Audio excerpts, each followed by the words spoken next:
All right, welcome everybody around the world. Welcome to all my subscribers. Today, what I'm going to do is read through all the mentions of the elect one in the book of First Enoch, and also the mentions of Messiah. Messiah is only mentioned twice, and it's actually mentioned in the same verses as elect one.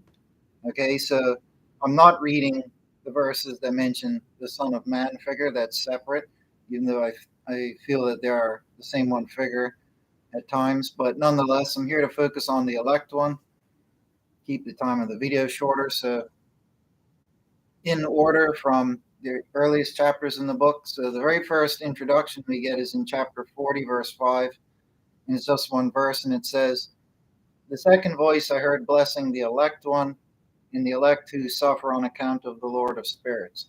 So, it's possible that this is also suggesting that the elect one will suffer, although one could argue it's suggesting the elect will suffer, but in either case, that's the introduction.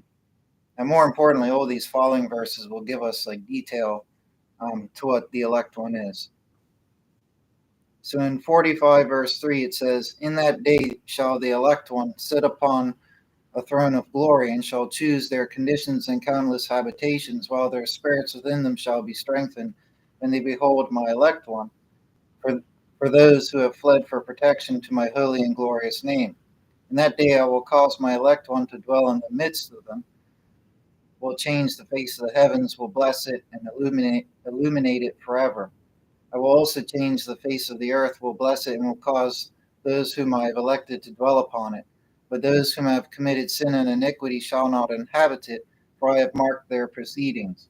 My righteous ones will I satisfy with peace, placing them before me, but the condemnation of sinners shall draw near, that I may destroy them from the face of the earth."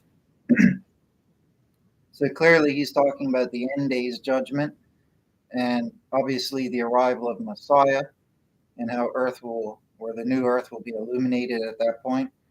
So next we can go on to chapter 48.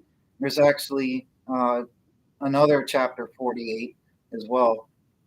So there's two named 48. I learned that from here, but anyway, so I'll read both. So chapter 48, verse 5. It says, "Therefore the elect and concealed one existed in his," meaning God's presence, "before the world was created and forever.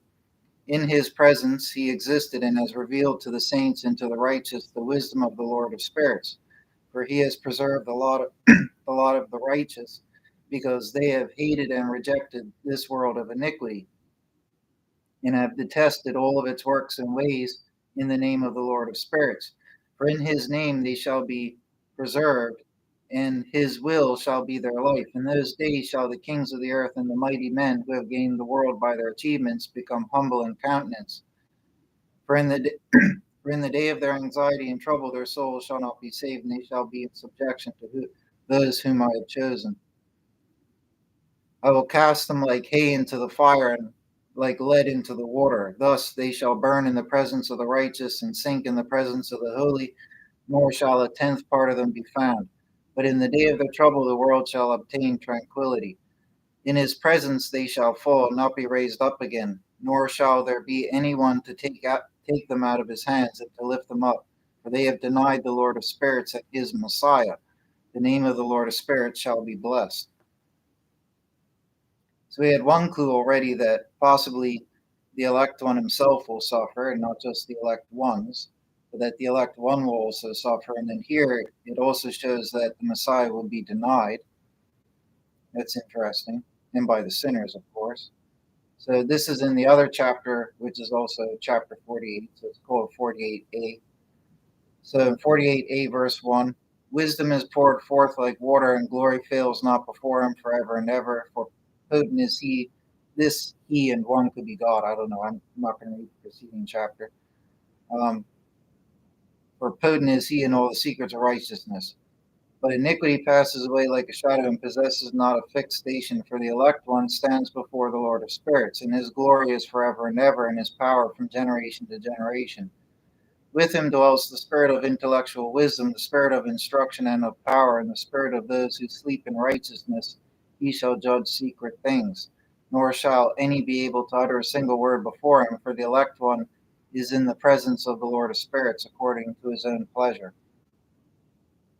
So far we've also heard talk that this elect one is like a primordial child of God, a primordial, I don't want to say primordial being because that, makes him sound more godlike. But the elect one has been there in the beginning and been a long hand in creation with God, right? This is what Christianity is taught in the New Testament. So it does reveal that about him. Anyways, let's go on. So in chapter 50, verse 1, I'll just read these 5 verses. In those days shall the earth deliver up from her womb, and hell deliver up from hers. That's actually a parallel to the New Testament in the book of Revelation, talking about the resurrection. In Revelation, it talks about how Hades will deliver up those in Hades for the judgment. So it says, in those days shall the earth deliver up from her womb, and hell deliver up from hers. That which it has received in destruction shall restore that which it owes. He shall select the righteous and holy from among them, for the day of their salvation has approached. And in those days shall the elect one sit upon his throne, while every secret of intellectual wisdom shall proceed from his mouth. For the Lord of spirits has gifted and glorified him.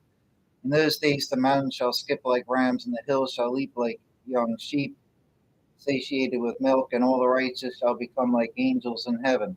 Their countenance shall be bright with joy, for in those days shall the elect one be exalted.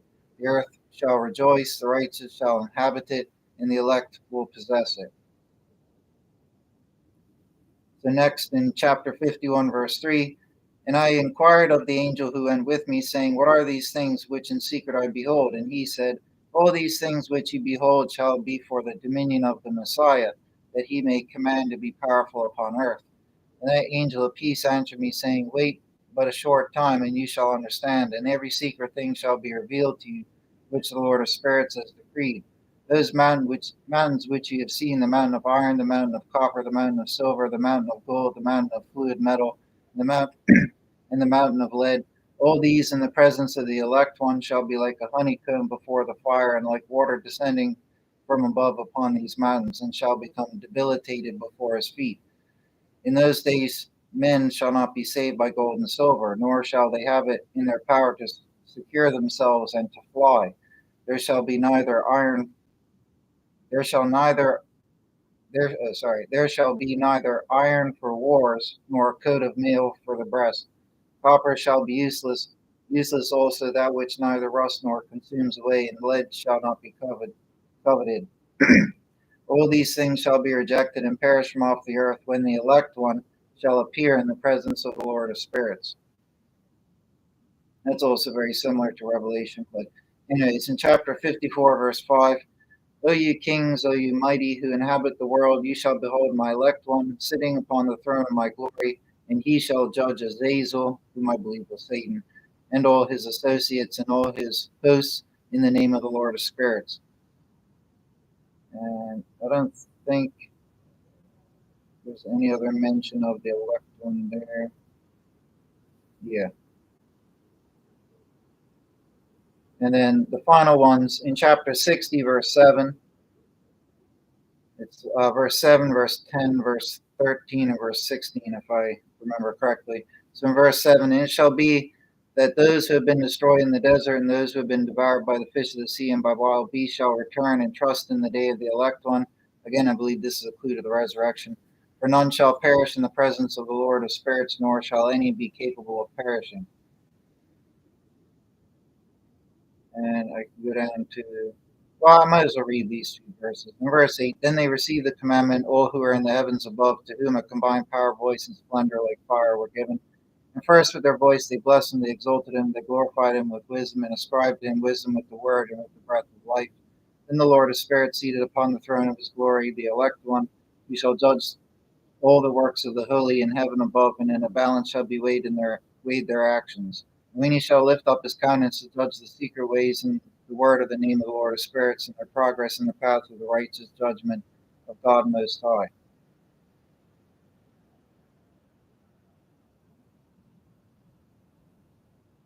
I don't need to read all of this, but anyways, I might as well.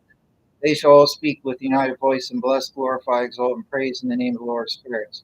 He shall call to every power of the heavens, to all the holy above, and to the power of God, the cherubim, seraphim, the Ophanim, the angels of power, and all the angels of the Lord's, namely of the elect one and of the other power who is upon earth over the water on that day. And then I'll just skip down to the final one. Verse 16, for great is the mercy of the Lord of spirits. I know it says elect one somewhere else here.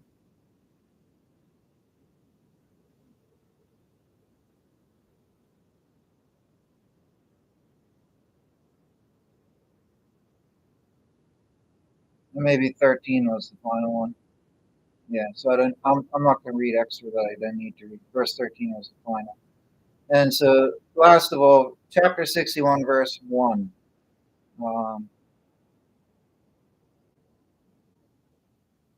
I do not remember what verse to read from here. In a second, I can find it. Right here. Give me 1 sec, I can find it.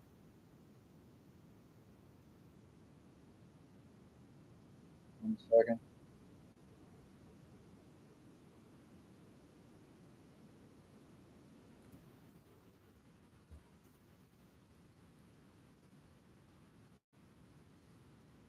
Just verse 1, that's why.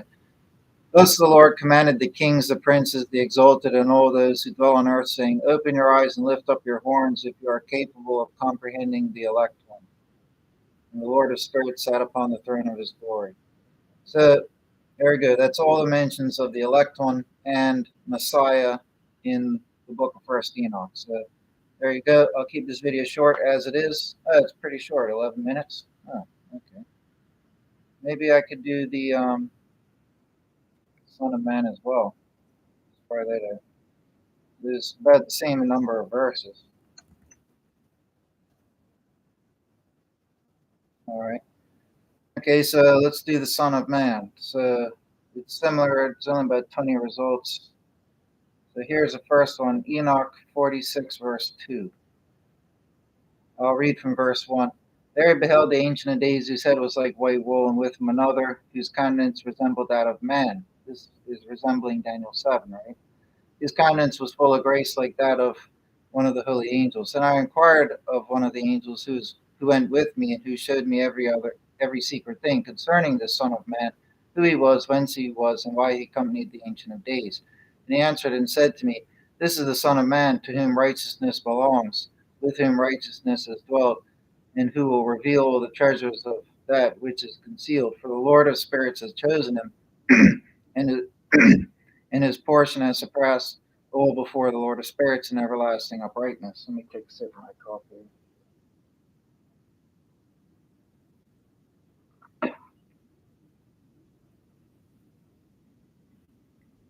This this Son of Man, whom you behold, shall raise up kings and mighty from their dwelling places, and the powerful from their thrones shall loosen the bridles of the powerful and break in pieces the teeth of sinners.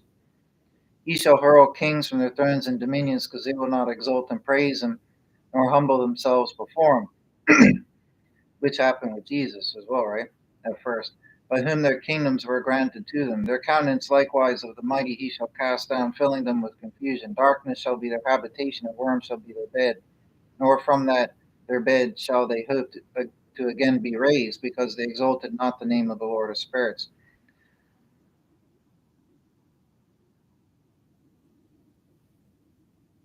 Yeah, I don't need to read the rest of that. That's chapter 46. And then in chapter 48, I'll read from verse 1. In that place I beheld a fountain of righteousness which never failed, encircled by many springs of wisdom. Of these all the thirsty drank were filled with wisdom, having their habitation with the righteous, the elect, and the holy. In that excuse me, in that hour was this Son of Man invoked before the Lord of spirits, and his name in the presence of the Ancient of Days. Before the sun and the signs were created, before the stars of heaven were formed, his name was invoked in the presence of the Lord of spirits. A support shall he be for the righteous and the holy to lean upon without failing, and he shall be the light of nations. He shall be the hope of those whose hearts are troubled. All who dwell on earth shall fall down and worship before him, shall bless and glorify him, and sing praises to the name of the Lord of spirits. Therefore, the elect and concealed one existed in his presence before the world was created and forever. In his presence he existed and has revealed to the saints and to the righteous the wisdom of the Lord of spirits, for he has preserved the lot of the righteous, because they have hated and rejected this world of iniquity, and have detested all its works and ways in the name of the Lord of spirits.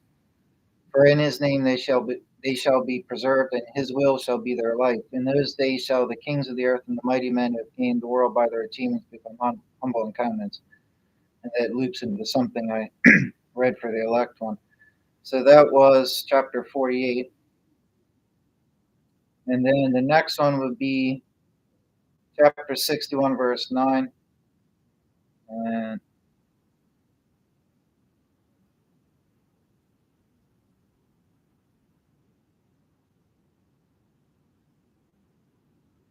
but it's interesting. From verse 1, that's where it says, lift up your horns if you're capable of comprehending the elect one, right? So he's announcing, well, might as well, I don't want to read this whole thing, right? But anyways, the Lord commanded the kings, princes, the exalted, and those who dwell in the earth, saying, open your eyes and lift up your horns if you're capable of comprehending the elect one. The Lord of spirits sat on the throne of his glory. And then blah, blah, blah, right? It goes down a huge whole chunk that I'm not going to read here. One second.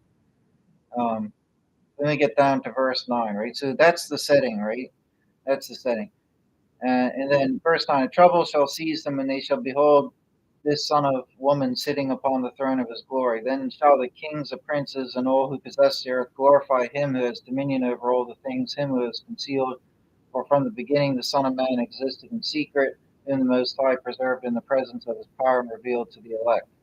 He shall sow the congregation of the saints and of the elect, and all the elect shall stand before him in that day.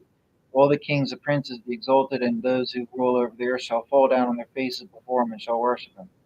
They shall fix their hopes on the Son of Man, shall pray to him and petition him for mercy.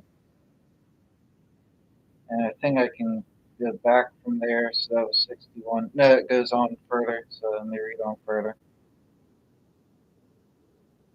Then, then shall the Lord of spirits hasten to expel them from his presence. Their faces shall be full of confusion, and their faces shall darkness cover. The angel shall take them to punishment, and vengeance may be inflicted on those who have oppressed his children and his elect. And they shall become an example to the saints and to his elect. Through them shall these be made joyful, for the anger of the Lord of spirits shall rest upon them. Then the sword of the Lord of spirits shall be drunk with their blood, but the saints and elect shall be safe in that day, nor the face of the sinners and the ungodly shall they thenceforwards behold. The Lord of spirits shall remain over them. And with this Son of Man they shall dwell, eat, lie down, and rise up forever and ever. The saints and the elect have arisen. Sorry, the saints and the elect have arisen from the earth. They have left off to depress their countenances and have been clothed with the garment of life. I think that's a allusion to the rapture and translation, where we go up and away and all that, right? Where we get changed. You know what I mean? Their garment of life is with the Lord of spirits, in whose presence your garment shall not wax old, nor shall your glory diminish. And it's obviously the translated body there. That's chapter 61. And next in chapter 62, verse 15, I won't read the whole thing before that, but I'll give first the verse before that for context. All our sins are truly without number. Then shall they say to themselves, our souls are satiated with the instruments of crime, but that prevents us not from descending to the flaming womb of hell. Afterwards their countenance shall be filled with darkness, confusion before the Son of Man, from whose presence they shall be expelled, and before whom the sword shall remain to expel them. Thus said the Lord of spirits, this is the decree and judgment against the princes, the kings, the exalted, and those who possess the earth in the presence of the Lord of spirits. So that's chapter 62. And then in chapter 68, we have 38 to 41. So in 68, verse 38, they blessed, glorified, and exalted because the name of the Son of Man was revealed to them. He sat upon the throne of his glory, and the principal part of the judgment was assigned to him, the Son of Man. Sinners shall disappear and perish from the face of the earth, while those who seduce them shall be bound with chains forever. According to their ranks of corruption, they shall be imprisoned, and all their work shall disappear from the face of the earth, nor thenceforth shall there be any to corrupt. For the Son of Man has been seen sitting on the throne of his glory. Everything wicked shall disappear and depart from before his face, and the word of the Son of Man shall become powerful in the presence of the Lord of spirits. This is the third parable of Enoch. So that's chapter 68. And then I believe this is the final one. Well, actually, chapter 69 and 70, I made a video on yesterday. These are the chapters where people seem to think that Enoch is being revealed as the Son of Man figure. I don't think so. I'm not going to repeat everything I said in that video, so go check that out. So that's basically all the verses that describe the Son of. There might have been one on the second page there. Let me just open that back up real quick. I don't think so.